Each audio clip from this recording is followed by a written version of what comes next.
talking about democracy. We're talking about gratitude. And we also want to talk about matters beyond the presidential campaign, which, of course, is incredibly important. Is it more important than state legislative races around the country? If you could pick one thing to defeat Donald Trump or to have state legislatures across the country that would draw district lines to a portion of Congress that were pro-democracy, over the next 10 years, what would matter more? Pause for just a moment before you answer that question in your head. For everybody who's been shouting against Donald Trump, it might just seem like such an easy answer. If you think for a moment, it might land in the same place, but it might not be that easy an answer. What would be more important? Beating Donald Trump? Or maybe this, having your preferred candidate win the primary? Or having a different U.S. Senate that was willing to confirm pro-democracy judges? As we think about how to spend our time, when we try to channel our rage into positive, forward-moving energy, as we look for places to channel that energy, where should we be looking? In just a moment, we're going to be talking to Emily Cherniack with newpolitics.org, who's going to talk to us about down-ballot races to watch, how to get involved, what New Politics is. I want to say some thanks. We'll get back to some of our gratitudes. Thank you so much for calling in, folks. Also for tweeting in.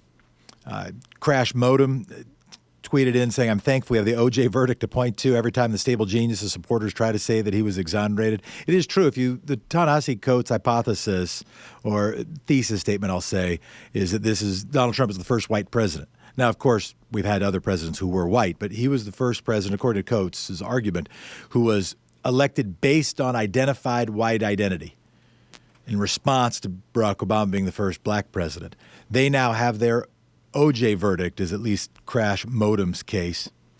Also want to shout out to Rita, friend of the show and someone who's very kind to me as well, who said, so did Senator Heitkamp. She voted not to confirm Kavanaugh and lost her seat. Another profile encouraged. Thank you, Rita, for reminding us about that one.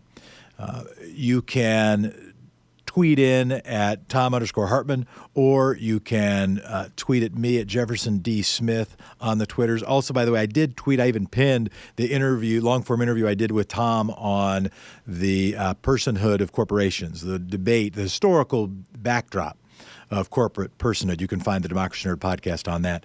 Let us get to Emily Cherniack in just a moment. I did also, though, want to say shout out to Lisa Davis, who tweeted in yesterday. She listens to the show every day, but she can't call in because she's working. And first of all, thank you for listening. And I'm sorry you can't call in, but she said, could you please bring up that hashtag I left the GOP was trending right after and basically been trending since the witnesses vote, the vote to bar witnesses from what up to then could be considered by the Constitution a trial. Thank you, Lisa. And we now have brought up hashtag I left the GOP. Martin Stender, I'll reply to your question about a multi-party system after we've had a chance to talk to Emily Cherniack. Why don't we talk to Emily Cherniack right now and find out how badly I'm mangling the pronunciation of her last name. Emily, how you doing? I'm good. How are you? I am well. Am I pronouncing your Cherniack? Is it Cherniack? Yeah, which is very impressive because everyone pronounces it Cherniack. So that's awesome. Thank you. You're in Cambridge, Massachusetts. I lived in Cambridge for 3 years. I loved it. Oh, you did? Yeah, it's great. Where in Cambridge do you live? I don't mean the address. People may visit you. Oh, no. Well, I actually live in Chelsea. So, oh, yeah, okay. But Greater Boston. With a stone's nearby. Throw. So tell us first about the New Politics, the organization for which you are the executive director. Yeah, so New Politics, we're a nonpartisan organization that aims to revitalize American democracy by recruiting, developing, and electing servant leaders who put community and country first. And we do that really by helping outstanding leaders who have served in the military or national service world run for office, because we really believe that these leaders who have dedicated their lives to serving our country are the kinds of proven leaders that we need in our politics. And we think that the only way to solve big challenges that face our country is if we elect leaders who know what it means to work together and put the country first above themselves. What's the advantage? Maybe it's obvious, but if you were going to try to highlight the advantage of focusing on, in your terms, servant leaders, and your definition of people who have some, done AmeriCorps, done Vista, presumably served in the Marines. Right. What's the advantage? Say more about the advantage of that. Yeah, I mean, so we believe that people who have had that service experience is that you learn how to work with others who are different from you. You build bridges. You learn how to problem solve. And you kind of learn that the framing is about mission first. So it's not about you. It's about the larger goal. And we think that those leadership skills are really lacking in the current political climate. And so we think that those leaders are the kind that we desperately need in our political life.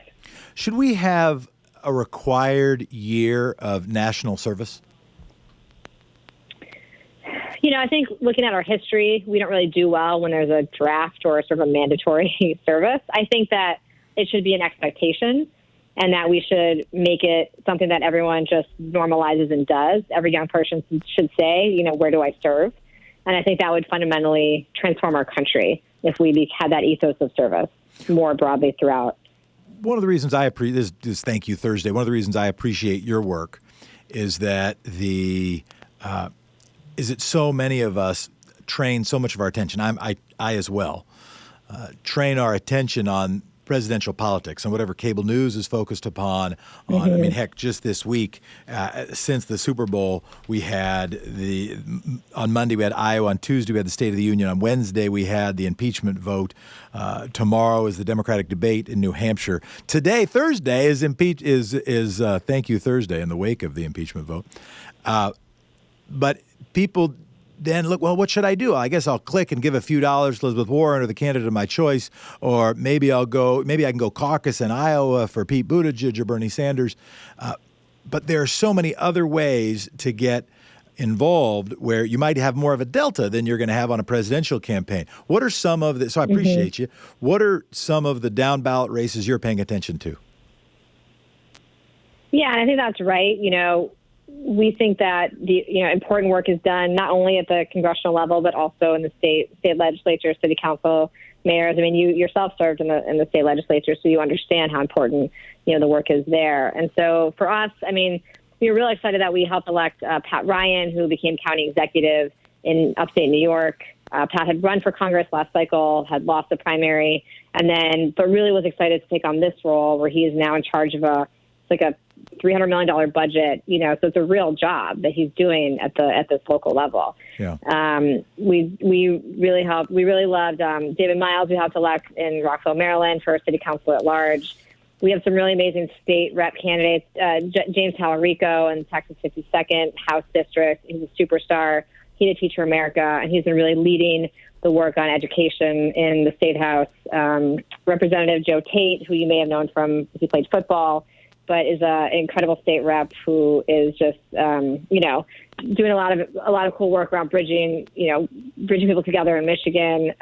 Matt Wilhelm in New Hampshire is leading this sort of charge around national service and trying to sort of provide access to college and a pathway to college for students who can't afford it by doing a year of service or 2 years of service. So, these are incredible leaders. And I think for us, it is about investing in, really high quality talent and getting them into a political space that they normally are not in, and really getting them and seeing them do the work has been really incredible and inspiring.